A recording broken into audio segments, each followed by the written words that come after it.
Naitwa Eliasaf Kuruijira Mwana, ni afisa utafiti lishe kutoka Taasisi ya Chakula na Lishe Tanzania. Sawa. Na nipo katika idara ya elimu na mafunzo ya lishe. Sawa, nashukuru sana afisa. Leo hii nakaribisha kwenye mahojiano yetu mahususi ambapo tunaenda kuzungumzia juu ya madhara ya kula nafaka zilizokobolewa na kusafishwa. Na kabla tujaendelea kabisa, afisa, ningependa utoe ufafanuzi kwa niaba ya mtazamaji juu ya madhara ya nafaka zilizokobolewa na kusafishwa. Vipi, tunapozungumzia nafaka zilizokobolewa na kusafishwa, je, ina maana gani au maana yake ni nini? Karibu. Asante sana ndugu mtangazaji pamoja na wapendwa watazamaji na wasikilizaji. Tunaposema nafaka, kwanza tujue nafaka ni sehemu mojawapo ya vyakula tunavyokula Tanzania. Labda ningependa nifafanulie kwanza kwamba katika nchi yetu kulingana na mwongozo wa chakula wa lishe tuna vyakula kadhaa ambavyo katika makundi 6 ya chakula. Nafaka ni mojawapo ya kundi la chakula ambalo pia lina vyakula vingine ndani ya kundi hilo. Vyakula hivyo ndani ya kundi hilo ni nafaka zenyewe, lakini pia tuna vyakula jamii ya mizizi, kimaanisha mihogo, magimbi, viazi, vyote vinaingia kwenye kundi, lakini pia na ndizi za kupika, ndizi mbichi ambazo zinapikwa. Hili ni kundi moja la chakula. Kwa hiyo tunayo pia makundi mengine katika makundi ambayo tutakuwa tule kama Watanzania kulingana na mwongozo wetu wa ulaji. Okay. Makundi mengine ni kama vile jamii ya kunde. Kuna makundi jamii ya kunde kwa maana ya njegele, maharage, hilo ni kundi lingine. Mbaazi, hilo ni kundi la pili. Tunalo kundi lingine ambalo ni asili ya wanyama, vyakula jamii asili ya wanyama, hilo ni kundi la 3. Lakini tunalo mboga, hilo ni kundi lingine. Tunalo matunda, hilo ni kundi la 5. Lakini tuna mafuta ambayo ni mazuri kiafya, hilo ni kundi la 6. Kwa haya ni makundi 6 ambayo tunatakiwa yawepo katika milo yetu kulingana na mwongozo tulio nao. Sasa kwa leo tunaongea habari tu ya kundi moja, lakini tu sio kundi zima, lakini sehemu ya kundi ambayo ni nafaka. Sasa ndio. Endelea. Sasa nafaka, tukisema nafaka tunamaanisha kwa sehemu kubwa ni mbegu ambazo pia hupandwa katika kutoa mazao mengine. Sasa tukisema nafaka, ningependa tufahamu kwanza structure, yani muundo wa nafaka inakuwa na vitu gani. Mfano wa nafaka ambayo tunayo hapa, nafaka ya ngano. Na tuna mfano pia wa nafaka ya mhindi. Sasa nafaka inakuwa na sehemu 3. Sehemu ya kwanza ni lile ganda la nje. Ganda la nje. Na sehemu ya pili ni kiini cha ndani. Na sehemu ya 3 ni kiini hai. Kiini hai ndo kile kisehemu ambayo inaota mbegu, kishapandwa kile ndo kinatoa mche. Hicho ni kiini hai ambacho kinakuwa ndani. Sasa hizi sehemu 3 zina viinilishe tofauti ambavyo vina umuhimu kwa binadamu. Nataka nielezee hili kusudi mtazamaji aelewe kwamba mbegu inapokuja kukobolewa sasa ni vitu gani vinabakia na ni vitu gani vinaondoka. Alafu baadaye tutakuja kuangalia sasa umuhimu sasa wa nafaka ambayo haijakobolewa, lakini hasara madhara ambayo inaweza kujitokeza kwa kula na chakula kinachotokana na nafaka ambayo imekobolewa. Sawa afisa. Vipi, hii unazungumzia nafaka kiujumla au? Ninazungumzia nafaka kiujumla kwa maana kwamba nafaka zote. Kwa maana ya nitolea tu mfano, maana nafaka zipo nyingi. Yes. Kuna ulezi, kuna mtama, kuna mahindi, kuna ngano.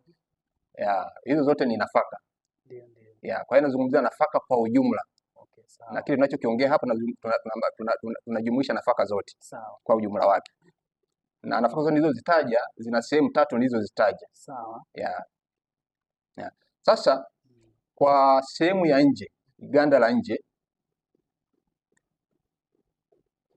ganda la nje lina makapimlo au lugha nyingine tunasema nyuzi nyuzi kwa wingi, lakini pia ganda la nje lina madini hususan madini chuma, magnesium na madini mengine ambayo pia yanapatikana ni zinki, alafu pia lina vitamini B. Okay. Hiyo ni sehemu ya nje ya nafaka, lakini pia ina kitu kizuri kabisa pia kilishi kinaitwa antioxidant. Antioxidant ni kemikali ambazo zina faida mwilini, kwa maana zinasaidia kuondoa sumu zinazozalishwa mwilini. Kwa hiyo hivyo vitu vyote vinapatikana kwenye ganda la nje. Sasa ukitoka kwenye ganda la nje, kinachofuatia pale ni kiini. Hiki kiini kwa sehemu kubwa kina wanga, ndio unapatikana kwa sehemu kubwa kwenye kiini, lakini pia kuna protini alafu na kiasi kidogo cha vitamini B. Okay. Hiki kiko kwenye kiini, kinachofuatia ukitoka kwenye ganda la nje, kinachofuatia kwa ndani kinakuwa ni kiini. Sasa nimesema pia sehemu ya tatu ni kiini hai, ambayo ndio sehemu ile ambayo inaota. Kiini hai cha nafaka chenyewe kina mafuta ambayo ni mazuri kiafya. Sasa unaposema mafuta, labda kwa kufuta kwamba kuna mafuta ya mahindi, sehemu kubwa yanatoka kwenye kile kiini hai. Unasema wana process mafuta ya mahindi na ni mafuta mazuri kabisa. Yakoje? Labda yanatokana na ufafanuzi hapo. Mafuta ni kama vile unavyoweza kupata mafuta ya alizeti. Kwa hiyo na yenyewe pia yanachakatwa kutoka kwenye mahindi mpaka unapata mafuta. Okay. Kwa hiyo kama nilivyosema, kwa kwenye kiini pale kuna mafuta ambayo pia ni mazuri tu. Yeah. Yanasaidia nini? Kwa kawaida ni moja wapo ya mafuta yanayotokana na mimea. Kwa ujumla wake ni mafuta mazuri. Ndio. Yeah. Lakini pia kwenye kiini pale, kiini hai nilichokisema, kuna vitamini E na kuna vitamini B pia. Okay. Kwa hiyo sasa nimeelezea huu muundo wa mbegu wa hii nafaka kusudi sasa tuje kwenye mchakato wetu tuliosema kukobolewa na kusafisha. Sasa kukobolewa ni nini? Na kusafisha ni nini? Labda sasa tuanze kulifafanua hiyo, afu baadaye tuje kwenye sehemu zinazofuata. Okay. Mbegu au nafaka inapokobolewa, kinachoondolewa kwa kiasi kubwa ni lile ganda la nje ambalo tumeshataja viinilishe vinavyopatikana kwenye ganda la nje. Sasa hapo bila shaka sasa ndugu mtazamaji inabidi afahamu sasa kwamba tumeenda kwenye mchakato sasa wa kuanza kukoboa. Lakini wakati tunakoboa tuangalie sasa na vile vitu vilivyovitaja vinapatikana kwenye hizo sehemu ambazo zinaondolewa. Kwa hiyo kukoboa kunaondoa ganda la nje. Na kama ganda la nje limeondolewa, ina maana hata viinilishe tulivyovitaja vinavyopatikana kwenye ganda la nje vimeondolewa. Sehemu nyingine ambayo inaondoka ni kiini hai, kile kinachoota ambacho tumekitaja kwamba kina mafuta mazuri kiafya, lakini pia kina vitamini E na vitamini B. Kwa hiyo ina maana hiki pia kinaondolewa. Kwa hiyo kama sehemu hizi mbili zimeondolewa, ina maana kilichobakia sasa kwenye hii nafaka ni kile kiini endosperm, ambayo tumesema kwamba hii ni sehemu ambayo ni inayofuata kutoka kwenye ganda la nje, ambayo tumesema kwa sehemu kubwa ni wanga. Okay. Wanga na protini kiasi. Kwa hiyo hapa baada ya kukoboa, tulichokiondoa ni ganda la nje na kiini cha hai ambacho kiko ndani kabisa. Tumebakia na endosperm ambayo ndo sehemu kubwa ni wanga. Kwa hiyo hapa tulichokibakisha kwenye chakula chetu ambacho tunachotaka kwenda kutengeneza kama chakula sasa, tumebakisha wanga kwa sehemu kubwa. Vitamini pamoja na madini tumeyaondoa. Yameondoka na yale makapi ambayo yanabakia baada ya kukoboa. Yeah. Sasa kuna kitu kingine nimekisema, kusafisha. Sasa hapa inategemea. Kuna baadhi ya watu wakisha koboa, kinachofuatia ni endelea na mchakato mwingine wa kutengeneza kuwa chakula, kama ni unga kusaga kuwa unga. Lakini wengine hawaishii kwenye kukoboa, wanaenda kwenye kusafisha. Baada ya kukoboa sasa, kama ni mahindi yamekobolewa, anaenda anayaweka kwenye maji, anayasafisha kabisa. Safisha kupitia nini? Kwa kutumia maji. Shamaliza kutumia maji, yale maji anachukua anayamwaga. Kwa hiyo anabaki na ile wanga yenyewe. Kwa maana kwamba hata kama wakati wa kukoboa kuna vitamini na madini fulani ilibakia, kitendo cha kusafisha sasa kimeenda kumaliza kila kitu, kuyafanya ubakie wanga peke yake. Na inafanyika hivi tu kwa sababu wengine wanataka kitu chakula kiwe cheupe. Maana ukishasafisha mahindi yale, na wengine sio kusafisha tu, mpaka wanaroweka pia.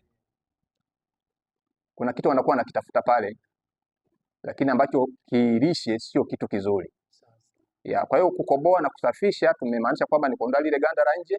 Baada ya kuondoa ganda la nje, basi process nyingine ya kusafisha, kwa maana kutumia maji na kuondoa kabisa, kuhakikisha kwamba ile nafaka ambayo imekobolewa inabaki ikiwa safi.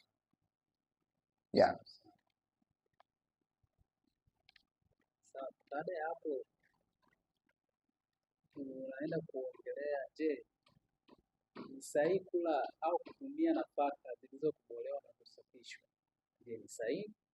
Nashukuru kwa swali zuri.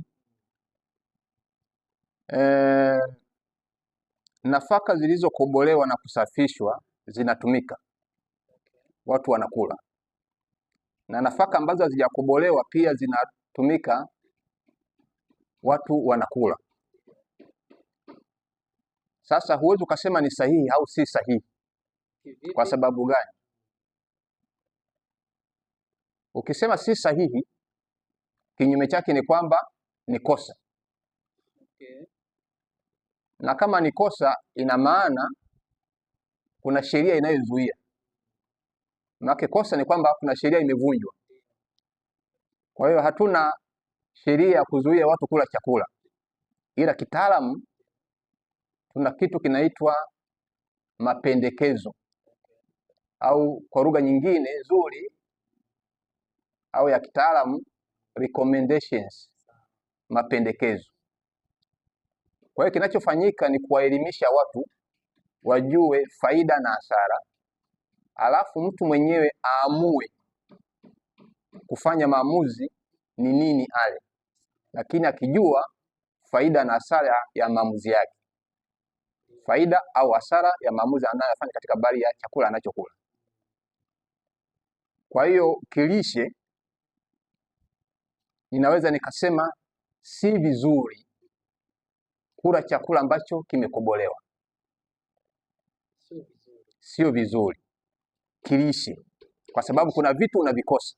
Na makusudi ya kula ni kwamba upate vinilishe vinavyopatikana kwenye chakula, lakini kitendo cha kukoboa na kusafisha, kuna vinilishe umeviondoa ukavitupa, ukabakia na kiinilishe, bado wanga ni kiinilishe, ukabakia na kiinilishe kikuu cha wanga ambacho pia ni chakula. Maana tukasema kwamba hatuwezi kusema kwamba si sahihi au si vizuri, kwa sababu bado kuna kiinilishe kimebakia, lakini tayari kuna mapungufu ya vinilishe vilivyoondolewa. Kwa hiyo bado ni chakula. Nafikiri tuko sawa sawa. Sawa. Kwa nini watu wanapendelea hayo kukoboa? Ndugu mtangazaji pamoja na watazamaji, ni kweli ukoboaji unafanyika, na tena kuna viwanda ambavyo vimeidhinishwa na mazao yanayotolewa pale, kwa maana kwamba ni unga umesagwa, una ubora wa viwango unaokubalika kulingana na mahitaji ya ya mlaji. Sasa ni kwa nini watu wanakula? Ulaji ni mazoea au ni desturi ambayo mtu ameizoea, ameijenga na anafurahia, lakini pia ni matamanio. Mtu anatamani ale chakula ambacho anakifurahia. Kwa hiyo kwa wengi ambao wanatumia chakula ambacho kimekobolewa, ukimuuliza, wengi wao ni ile hali ya muonekano wa kile chakula. Ukichukulia mfano wa unga wa sembe na unga wa dona, hata kwa macho utaona kwamba labda unga wa sembe ni mweupe, unafurahisha kuangalia, lakini pia wengine, mbali na ule muonekano, ni ile ladha, taste. Yule ugali wa dona ukitesti ugali wa sembe, tofauti inakuwepo. Sasa utofauti pia wa testi unategemea pia na mtu mwenyewe. Mwingine atakwambia dona ina testi nzuri, ina muonjo mzuri, inapokuwa na ule mchanganyiko wa yale maganda yaliyopo inakuwa inapendeza zaidi. Mwingine ataona hii sijaizoea. Kwa hiyo ni hali pia ya mazoea, lakini kimsingi hakuna sababu ya kilishe ambayo inaweza kumsaidia mtu kuweza au kumsababisha mtu kuweza kula chakula ambacho kimetokana na nafaka zilizokobolewa. Sawa. Twende moja kwa moja sasa kwenye ni aina zipi za nafaka zinazofaa kwa ajili ya kukobolewa na kusafishwa? Ni zipi? Kama tulivyosema, tunaongelea nafaka kwa ujumla. Sawa. Lakini katika hizo nafaka kuna ambazo zinafaa kukobolewa na zingine hazifai kukobolewa na kusafishwa. Hasa ni aina zipi labda zinafaa zaidi kwa ajili ya kukobolewa na kusafishwa? Kwa asili kuna nafaka ambazo huwezi ukala bila kukoboa, lazima tu utaikoboa, lakini sasa unaikoboa kwa kiwango gani? Mfano wake wa nafaka ambayo huwezi kuila bila kuikoboa ni mchele. Mchele huwezi ukaula bila kukoboa, lazima ukoboe. Lakini umeukoboaje? Kuna hatua za kukoboa. Unaweza kukoboa, wanasema kupolish, yani ukausafisha mpaka ukawa mweupe, ambao ndio mwingi tunaotumia. Lakini ukienda madukani utakuta pia kuna mchele unaitwa brown, mchele wa brown au brown rice. Na wenyewe ni mchele umekobolewa, lakini haujasafishwa mpaka ukawa mweupe. Umebakia na layer fulani ambayo inaendelea kubakisha vile viinilishe ambavyo vipo, na kwa mchele ambao ni mweupe vimeondolewa, vikaondoka na yale maganda. Vinginevyo nafaka zingine zote si lazima kuzikoboa, kwa sababu bado zinaweza zikaandaliwa vizuri na zikatumika kwa ajili ya chakula pasipo kuzikoboa. Sasa je, ni kwa nini jamii inapendelea mno nafaka ambazo zimekobolewa na kusafishwa tayari? Kwa nini napendelea sana? Kwa sababu unakuta ili mtu atumie labda nafaka zilizokobolewa au kusafishwa, unakuta imeshamiri sana ndani ya jamii. Kwa nini wanafanya hivyo? Kama nilivyosema awali kwamba kwanza ni mazoea. Tuna kawaida, sababu chakula pia kinaendana na kacha na mila na desturi na makuzi ambayo mtu amekulia. Uchukulie mtoto ambaye amekulia kwenye familia ambayo nyumbani wanatumia unga wa dona, kwa maana ya mahindi ambayo haijakobolewa. Kama amekuwa kila ugali wa namna hiyo, akienda sehemu nyingine akakuta kuna ugali mweupe, kwanza hata upenda, hata ladha yake hata kubaliana nayo, kwa sababu hajazoea. Lakini kuna mwingine amekulia kwenye familia ambayo wanakula unga wa sembe, amekuwa kila namna hiyo, akienda sehemu nyingine kula unga wa dona, ataona kwamba ni kitu ambacho akifurahishi, akipendezi, akivutia hata kwa macho, hata kwa kuangalia. Kwa hiyo desturi, mila na desturi zinachangia sana kwenye kuamua nani mtu ale chakula gani. Kwa hiyo unamaanisha kwamba labda ni asilimia kubwa wanatumia hiyo kuliko ambao wanatumia zisizokobolewa? Kwa baadhi ya tafiti ambazo zimefanyika na baadhi ya watu, ni wazi kwamba ulaji wa vyakula ambavyo vimesindikwa, ambavyo kukoboa ni sehemu ya mchakato wa kusindika, ulaji wake ni mkubwa, hasa katika maeneo ya mijini. Maeneo ya mijini, ulaji wa vyakula ambavyo vimesindikwa huko juu, na hasa ulaji wa vyakula nje ya familia. Utakubaliana na mimi kwamba maeneo mengi ya mijini watu wanakula chakula nje ya familia, hasa chakula cha asubuhi, chakula cha mchana. Kwa hiyo ulaji wa vyakula ambavyo vimesindikwa huko juu maeneo ya mijini kulinganisha na vijijini, na ndipo ambapo pia ulaji wa vyakula ambavyo vimekobolewa huko juu zaidi kulinganisha na vijijini. Kwa hii swala la kula nafaka hizi zilizokobolewa na kusafishwa zinapatikana sana mjini, maeneo ya mijini, si ndio? Inapatikana sana mjini lakini sio kwamba vijijini hawali vyakula vilivyokobolewa, kwa sababu hata kule kuna mashine za kusaga.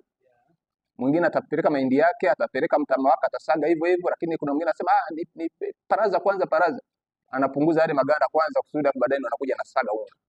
Kwa hiyo hata mjini ulaji wa vyakula ambavyo vijijini vyakula ambavyo vimekobolewa upo, lakini huwezi kulinganisha na mijini. Kwa sababu pia mjini vyakula vinavyopatikana vingi ni vile ambavyo vinatoka viwandani. Vijijini mtu ana mahindi yake amepanda, amevuna, anaenda anasaga kwenye mashine. Lakini mjini tunanunua vyakula ambavyo vimetokea unga, kama ni unga wa mahindi umetoka kiwandani moja kwa moja. Lakini hata kama amenunua mahindi bado, kwa sababu amezoea kula ugali ambao ni mweupe na ndio mtindo wa kisasa, ndio maendeleo, bado ataenda atakoboa alafu ndipo atasaga. Vipi kuhusu hali ya kitakwimu, ikoje kwa ulaji wa nafaka zilizokobolewa na kusafishwa? Hali ya kitakwimu ikoje?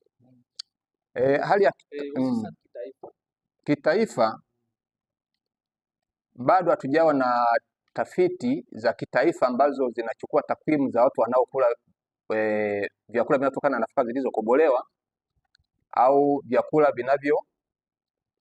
ambavyo havijakobolewa. Lakini ukweli ni kwamba takwimu zipo wazi kwamba ulaji wetu wa nafaka uko juu sana. Karibia 80% ya nishati lishe ambayo tunakula kwa Tanzania inatokana na nafaka. Lakini kwa maana ya takwimu ambazo zinatenganisha ni wapi, kiasi gani au asilimia ngapi wanakula vyakula ambavyo vimekobolewa, ni takwimu ambazo tunahitaji bado kuendelea kufanyiwa kazi kama watafiti. Lakini haipo takwimu rasmi ya moja kwa moja kwamba asilimia kadhaa wanapendelea kula, kwa sababu umeshasema mjini inapatikana hivyo. Sasa vipi hizo asilimia zipo? Hizo bado zinahitaji kuendelea kufanyiwa kazi, singeweza kusemea kwa sasa hivi, lakini ni takwimu ambazo bado hazijaweza kuwekwa bayana, kwa sababu tafiti bado zinaendelea, na eneo hili la ulaji wa vyakula ambavyo havijasindikwa ni eneo ambalo sasa hivi linajadiliwa. Basi bila shaka tutakuja kuzipata, lakini si kwa sasa, hatuwezi kuwa na takwimu hizo kwa sasa. Ila asilimia kubwa kama nimesema, tafiti ambazo zipo zinaonyesha kwamba asilimia kubwa walioko mjini wanakula vyakula ambavyo vimekobolewa.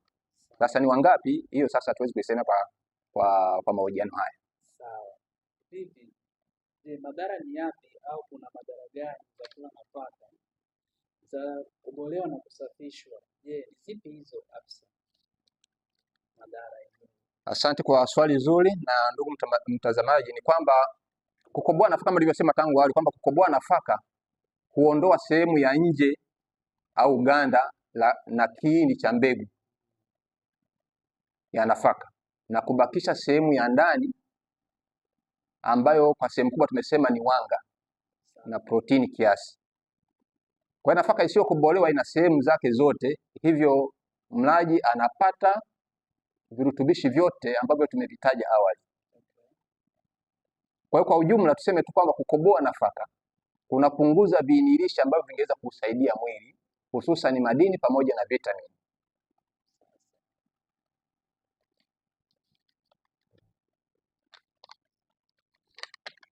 Ningependa kuonyesha mchakato wa ukoboaji, jinsi ambavyo unapunguza viinilishe kama ambavyo unaonekana mahali hapa. Utaona kwamba kuna upunguaji. Kwa mfano vitamini E kulingana na chati hii nilionayo hapa inapungua hadi kufikia 8%. Vitamini B6 inapungua hadi kufikia 11%.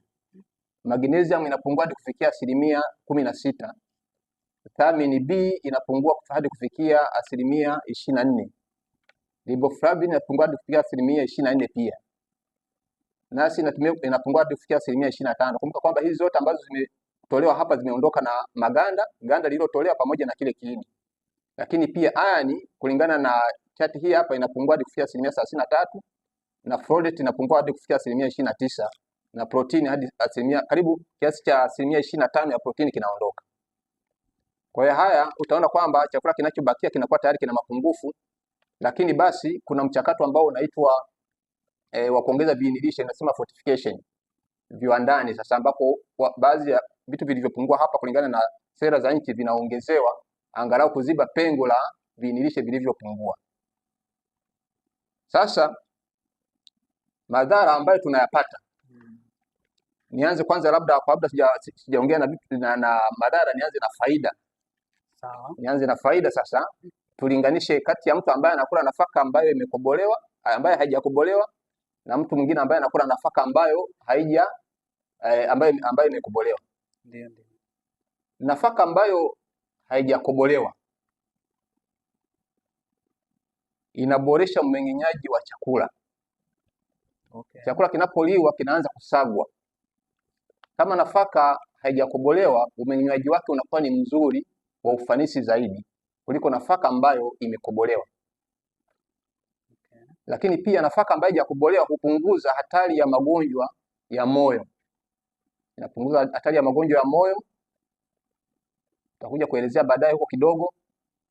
Lakini pia husaidia kudhibiti sukari katika damu. Sasa chakula tunachokula cha nafaka, lile kundi ndilo litaja la mwanzoni, nafaka, jamii ya mizizi pamoja na ndizi za kupika, kiinilishe kinachopatikana kwa sehemu kubwa ni wanga. Sasa chakula kinaposagwa katika mwili baada ya kula, matokeo ya mwisho baada ya mchakato kukamilika ni sukari.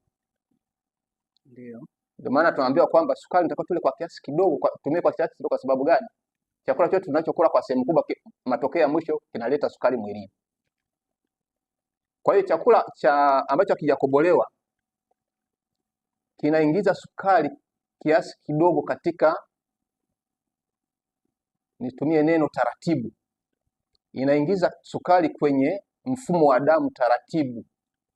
Ndio kitaalamu inaitwa low glycemic index. Umekula ugali ambao unatokana na mahindi ambayo hayajakobolewa.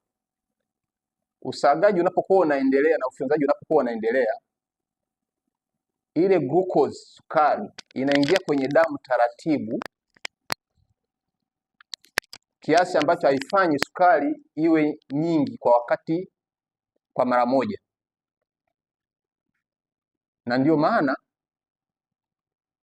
vyakula ambavyo havijakobolewa, nafaka ambazo hazijakobolewa, inapunguza hatari ya kisukari aina ya pili. Lakini pia hata yule ambaye ana kisukari, kama anakula vyakula ambavyo havijakobolewa, inapunguza madhara yake. Inapunguza madhara ya mtu ambaye ana kisukari, kama nilivyosema kwa pointi ya kwanza ya kwamba chakula ambacho hakijakobolewa kinaingiza sukari kwenye mwili taratibu. Ningependa mtazamaji aweze kulinganisha. Kuna vitu ningependa kuvionyesha hapa, kuonyesha utofauti wa namna ambavyo sukari inaingia kwenye mwili, si kwa maana ndivyo inavyoingia, lakini kuonyesha utofauti wa vile ambavyo sukari inaingia kwenye mwili. Lakini kingine ni kwamba husaidia kudhibiti uzito wa mwili kwa sababu hushibisha kwa muda mrefu. Mtu ambaye amekula chakula cha nafaka ambaye hajakobolewa anashiba, na atashiba kwa muda mrefu, kwa maana kwamba itamfanya asiwe na hamu ya kula mapema au asile chakula kingi zaidi. Okay. Kwa maana hiyo inasaidia kupunguza uzito, kwa maana kwamba amekula ugali kiasi hicho ambacho huenda mwingine pia amekula ambaye amekula ugali ambao umekobolewa, lakini huyu atapata nishati lishe kidogo, kwa sababu sehemu ya ule ugali ilikuwa ni makapi ambaye hayaingii kwenye mwili, yanatoka. Sasa niongelee habari ya madhara ambayo yanaweza kujitokeza kwa mtu kula chakula kinachotokana na nafaka ambazo zimekobolewa. Chakula hiki ambacho ni cha nafaka zilizokobolewa kinayeyushwa kwa haraka. Kinayeyushwa kwa haraka, na kwa sababu kinasagwa kwa haraka na kufyonzwa kwa haraka, kinaongeza sukari kwenye damu kwa haraka, kwa wingi, ikimaanisha ya kwamba mtu ambaye amekula chakula hiki, uwezekano pia kusikia njaa mapema ni mkubwa, kwa sababu kitasagwa kwa haraka na kitaondoka kwenye njia ya mfumo wa chakula kwa haraka, lakini kitaongeza damu sukari katika mfumo wa damu kwa haraka ukilinganisha na chakula ambacho kimekobolewa. Kwa hiyo kimsingi, kama nilivyosema, ina maana hiki chakula hakishibishi kwa muda mrefu. Kwa hiyo kuna uwezekano mtu ambaye anakula chakula ambacho kimekobolewa akala chakula kingi zaidi ukilinganisha na huyu ambaye amekula chakula ambacho hakijakobolewa. Wakati sisi tunakuwa wazee wa vijijini, alikuwa akija mjini akila chakula ambacho kimekobolewa anakwambia, yaani nimekula chakula sishibi. Kwa sababu gani? Alizoea kula chakula ambacho kinatokana na nafaka ambazo hazijakobolewa. Sasa na anashiba haraka, na akishiba anakaa muda mrefu bila kuhisi njaa. Anaweza akaenda akalima akafanya shughuli zake ambazo zinatumia nguvu nyingi. Lakini anapokuja mjini akaletewa ugali ambao ugali au wali kwa vyote vile ambao umekobolewa, matokeo yake ni kwamba anakula chakula kingi, anajisikia tu ashibe, anahitaji kula. Kwa hiyo kuna utofauti mkubwa sana katika habari ya kushiba kati ya mtu ambaye anakula chakula ambacho kimekobolewa, nafaka inatokana na nafaka ambazo zimekobolewa, na yule ambaye anakula chakula ambacho kina nafaka ambazo hazijakobolewa. Lakini hapa tulisema awali kwamba hii nafaka ilipokobolewa iliondoa baadhi ya virutubishi kwenye lile ganda la nje, lakini pia kwenye kile kiini hai cha katikati. Kwa hiyo ni wazi ya kwamba mtu ambaye anakula chakula kinachotokana na nafaka zilizokobolewa anapata mapungufu ya viinilishi, virutubishi ambavyo vingeweza kumsaidia katika kuboresha afya yake, na ndiyo maana kunakuwa na mchakato wa kuongeza viinilishe vingine angalau kupunguza gap ambalo limejitokeza katika mchakato wa kukoboa, kwa process ambayo tumeita ni fortification ambayo inafanyika viwandani.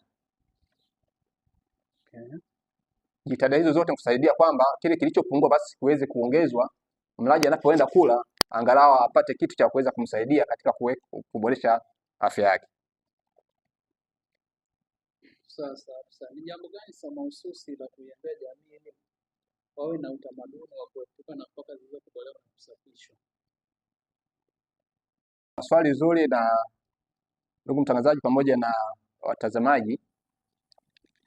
Ulaji wa chakula kinachotokana na nafaka zilizokobolewa ni muhimu na ni mzuri kwa ajili ya afya. Ni muhimu sana kuzingatia ulaji wa nafaka zisizokobolewa kwa faida nilizozitaja awali, ya kwamba inasaidia hata kuzuia kupunguza athari za kisukari, lakini pia inasaidia kupata viinilishe vingi ukilinganisha na nafaka ambazo zimekobolewa. Tumeongea habari ya madini chuma ambayo ni muhimu sana kwa ajili ya damu, na tuna changamoto kama nchi katika masuala ya upungufu wa damu, hasa akina mama ambao katika umri wa kuzaa. Hiyo ni shida kubwa. Kwa ulaji wa nafaka chakula ambacho kimetokana na nafaka ambazo zimekobolewa itasaidia kuweza kupunguza hilo tatizo, kwa sababu ndani ya nafaka hizi tunapata madini chuma ambayo ni muhimu sana kwa ajili ya damu. Sawa. Labda kwa kutamatisha, je, kupitia Taasisi ya Chakula na Lishe hapa nchini, je, ni ujumbe upi sasa ambao unaweza ukautoa kwa jamii juu ya swala zima la ulaji wa nafaka zilizokobolewa na kusafishwa? Ni upi? Asante sana. Elimu sasa inatolewa kwa kiasi kikubwa na mabadiliko yameanza kuwepo ya watu kula vyakula ambavyo havijakobolewa. Nimekuwa baadhi ya mikoa, ukienda hata katika baadhi ya migahawa au mamalishe ukiwauliza kuna ugali gani, wanakuambia dona. Sembe wanakuambia hamna. Kwa hiyo tunaona kwamba kuna mabadiliko yanaanza kuwepo kwa sababu wateja wanadai ugali au chakula ambacho kinatokana na nafaka ambazo hazijakobolewa. Lakini tahadhari itakuwa ifanyike. Hilo ndio ningependa pia Watanzania pamoja na wasikilizaji wote kwa ujumla waliweze kulizingatia. Uandaaji wa chakula au unga unaotokana na nafaka zisizokobolewa unahitaji umakini mkubwa sana, kwa sababu pia kuna changamoto ya usumukuvu.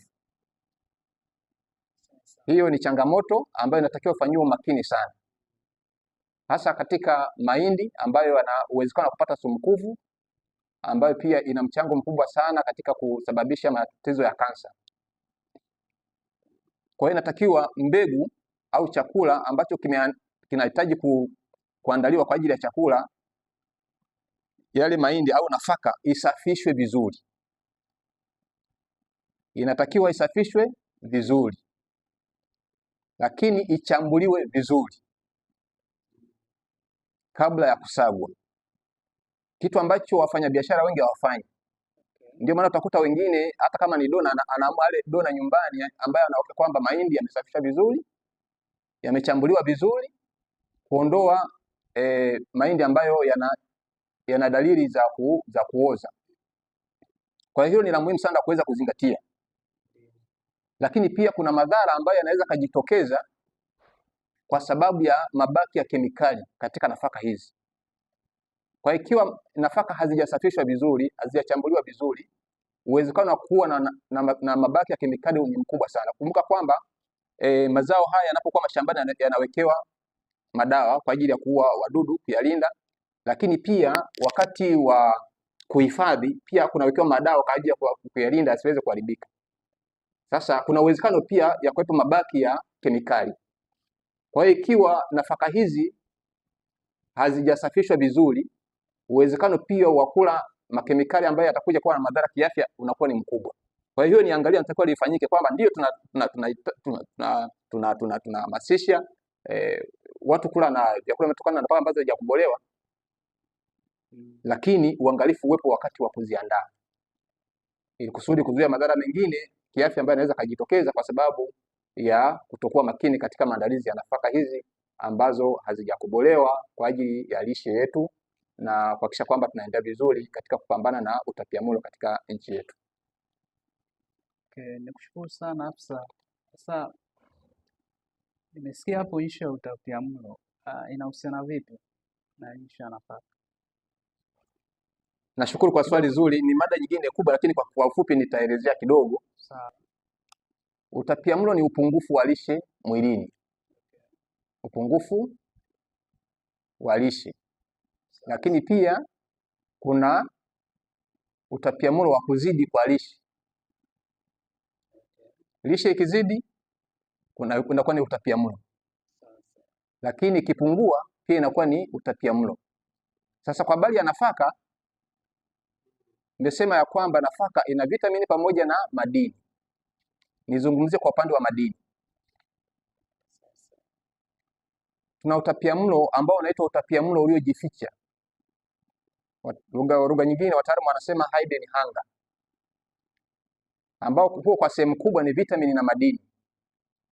Kwa hiyo kwa kitendo cha kukoboa hizi nafaka na kuondoa lile ganda lenye tunasema kwamba lina madini kwa wingi, ina maana yale madini tunayakosa katika mlo wetu.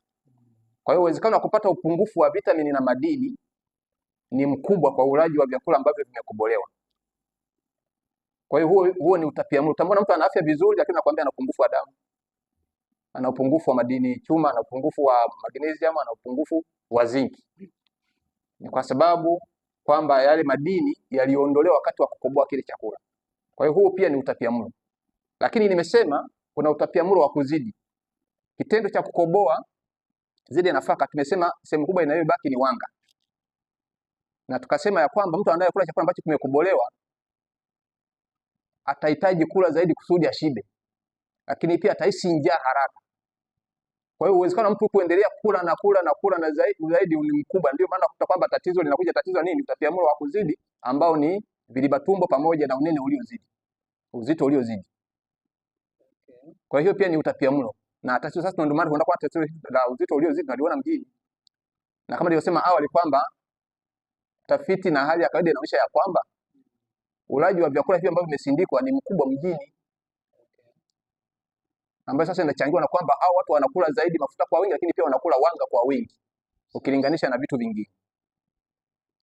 Kwa hiyo wajaribu kupunguza